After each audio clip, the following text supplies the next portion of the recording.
Untuk apa kegiatan seperti ini itu menurut Pak Toi seperti apa sih manfaatnya? Ini menurut hati ya, hati dari dalam Pak Toi ini seperti apa nih?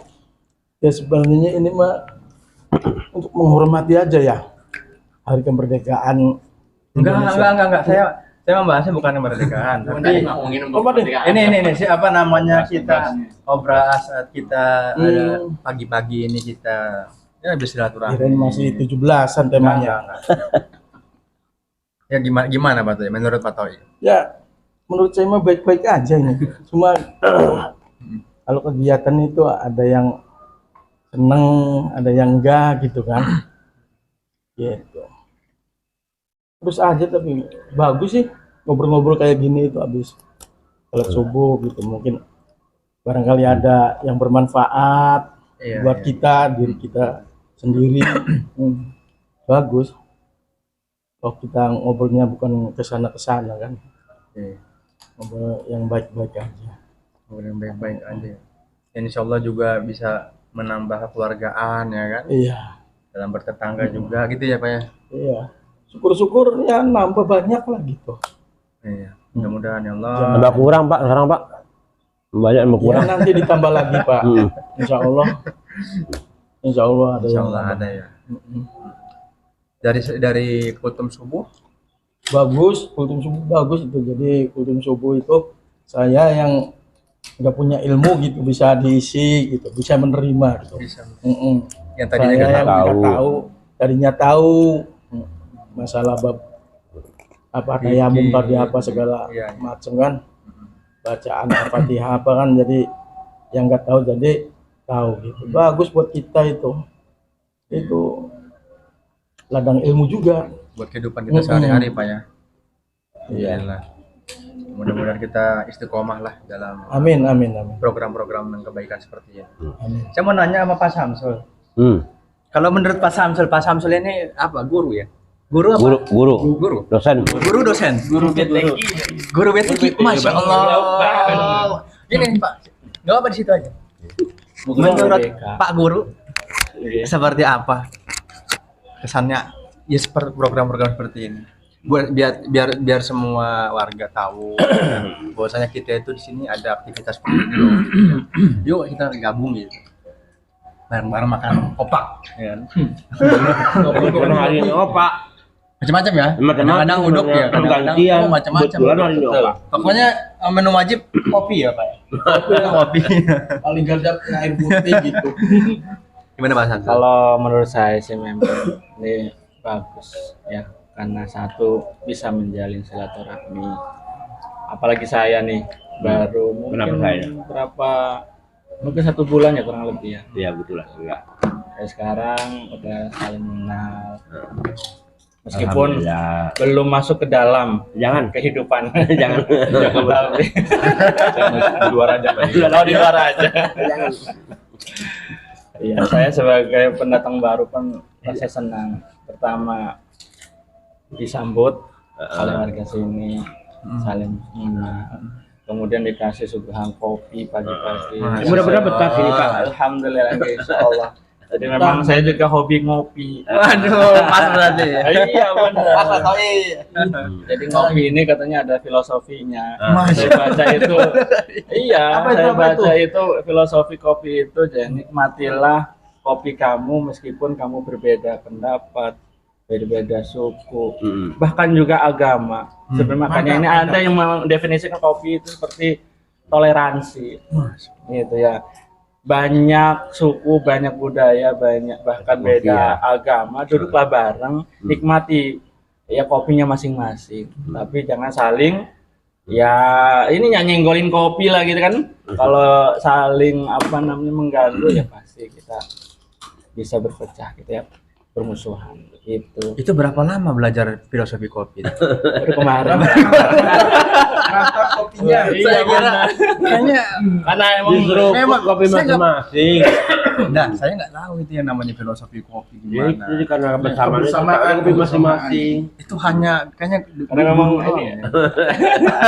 Dari scrollan ya, jadi dari handphone ternyata seperti itu. Memang Ya, Itulah handphone juga. bedanya guru itu sama. Betul. Oh, nanti diwawancara. Handphone itu betul. Jadi guru juga. handphone itu ada positif dan negatif, apalagi tergantung untuk kita, ya. anak-anak ya. Makanya ya kita sebagai orang tua ngasihnya untuk apa kegiatan itu ya, handphone itu bisa untuk yang negatif, apalagi nggak diumbar gitu ya, dibiarkan aja, dikasih kuota, kasih handphone, tidak tidak melihat gitu. Soalnya di madrasah tuh pernah cerita sedikit ya. Boleh. Ngomong sana. Jadi di madrasah kan dilarang membawa handphone. Jangan ngomong madrasah, nggak boleh. Di sekolah aja lah. Sekolah. Ya sekolah saat itu. Ya saya juga pernah di sekolah, pernah di madrasah. Jadi memang rata-rata siswa itu dibiarkan. Sudah dikasih handphone, dikasih kuota, sudah dibiarkan, tidak dipantau. Kemudian satu hari saya pernah merazia lah. Atau bahkan ada yang ngomong, Pak, dilarang handphone, tapi itu ada yang bawa. Jadi saya bawa handphone. Kalau sudah masuk ke guru BK, itu ya harus dicek dulu handphonenya. Mohon izin sama pemiliknya, bahkan sama orang tuanya, handphonenya dicek dulu. Dan orang tua pun harus tahu handphone itu, passwordnya, terus juga sampai ke dalam-dalamnya, videonya, penyimpanannya apa aja, fotonya apa aja. Karena ternyata memang ada beberapa siswa itu yang tadi kontennya konten dewasa, itu ada. Bahkan juga di WA-nya, di grupnya, grup apa aja. Bahkan ada grup itu, gabungan bikin konten bareng katanya. Ya, video-video basis lah, jedak-jeduk lah gitu ya. Ternyata itu dia nggak tahu, dia masuk aja ke grup itu tanpa itu tahu siapa, malah ngirim foto pribadi. Itu kan bahaya, takutnya ada orang yang jahat di grup itu. Kita ngasih fotonya, siswa ngasih foto, bisa disalahgunakan. Ya meskipun memang tujuannya katanya untuk bikin video lah segala macam. Jadi Itu anak laki apa anak perempuan, Pak? ada laki ada perempuan. Anak lakinya. Ada laki ada perempuan. Jadi ada khusus ininya grupnya. Iya. Gitu. Bahkan dia bukan kalangan sendiri, bahkan luar kota, luar daerah. Jadi taunya dari dari mungkin YouTube, dari Facebook. Oh, anak laki. Ada ya. Kurangnya pengawasan dari orang tua ya. Iya. Kurang Untuk pengawasan. menggunakan handphone. Ya, Bahkan saya tanya, kurang sih, Pak. Saya aja di rumah ya. Padahal saya orang dagang banyak waktu saya sebenarnya ya. Tapi kalau udah nyampe di rumah itu kan WP-nya di rumah, ke luar kan nggak pakai kuota kan ya. Kuota. Sibuk baca WA masing-masing, sibuk main HP masing-masing. Nggak ada. Ngomongnya nggak ada, kayak gini nggak ada istilahnya.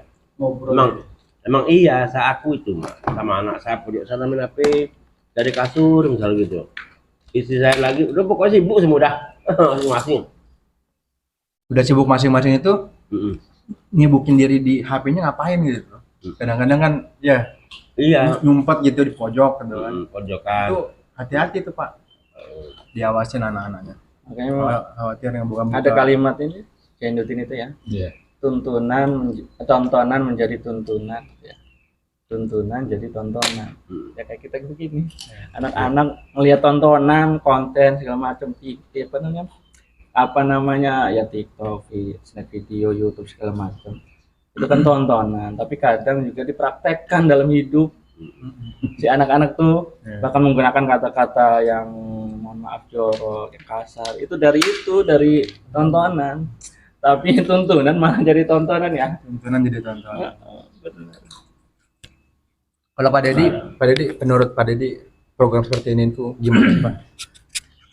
Kalau obrolan santai ini ya. Iya, obrolan santai. Bagus juga, Pak. Karena kan daripada kita ngobrol ke sana kemari, lebih baik ngobrol itu tertata. Nah, itu kan kuncinya itu kan. Ngobrol kita tertata sehingga hal-hal yang keseharian kita itu sangat bermanfaat. Artinya kalau misalnya kita sudah ada karya-karya kita yang bermanfaat khususnya untuk umat gitu kan, yang perlu kita sampaikan.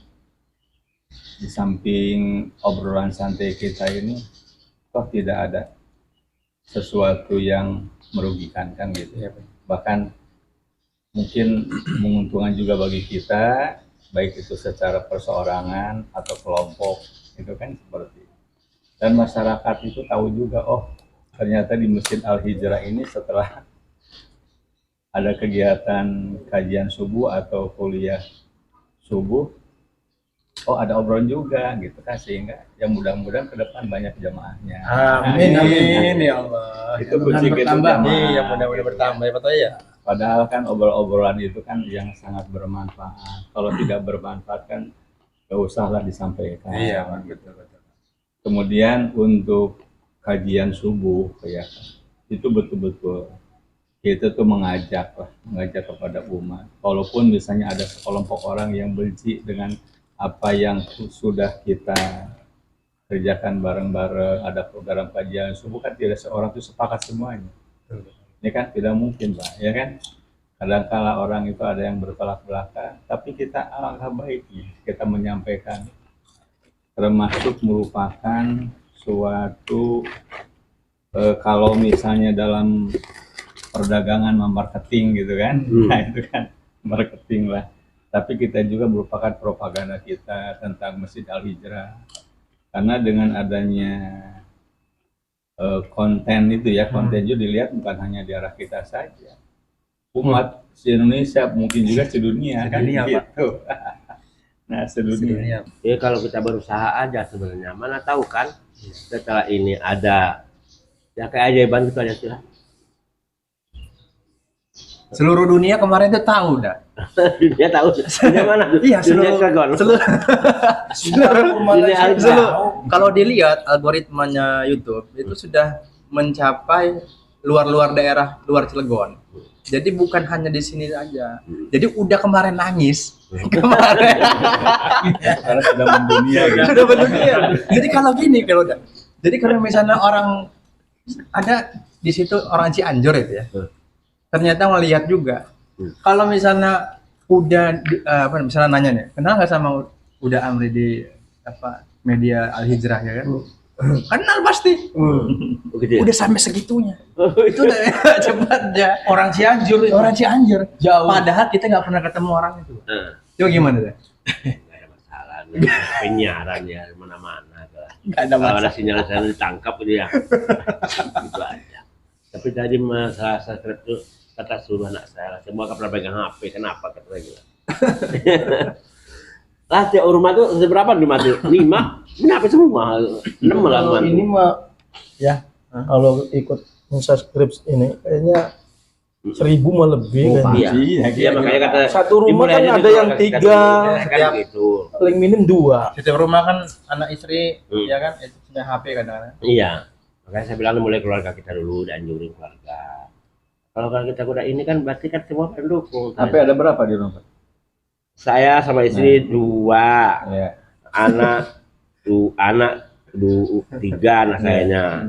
Suami 1, mantu 1, 6. 6. Itu kan satu rumah 6. Iya, makanya kan. Makanya kirim tolong subscribe, Mm-mm, tolong ya. like. Ya gitu kan saya kan begitu maksudnya.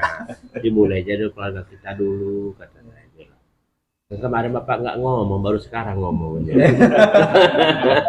Ya udah kan udah sampein Pak Dedi. Tolong di like supaya dapat Like, gitu. monetisasi. Iya, istilahnya kayak gitu. Saya bilang kan saya kemarin. Pak Bamas cicing wae.